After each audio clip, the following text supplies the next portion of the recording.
আচ্ছা, আমার বাড়ির আঙিনায় কিছু গাছ দেখাই আপনাদেরকে। এটা হচ্ছে 12 মাসের আম গাছ। এটা 12 মাসই আম ধরে। এখানে দেখেন আমের মুকুল আছে। ইনশাল্লাহ সব কিছু ঠিকঠাক থাকলে খুব দ্রুত এখানে ফলন আসবে।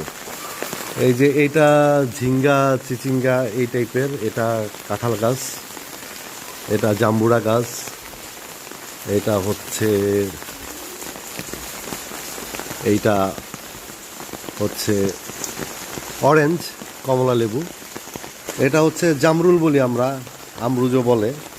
দেন আরেকটা কাঁঠাল গাছ, এবং নিচে যেগুলো দেখতে পাচ্ছি এগুলো হচ্ছে পাট শাক। এটা হচ্ছে লিচু গাছ, পেঁপে গাছ, পেয়ারা গাছ, আমড়া গাছ। আমড়া গাছে পাখির বাসাটা আছে, বৃষ্টির জন্যই তো প্রোটেকশন পাওয়ার জন্য করেছে। এই তো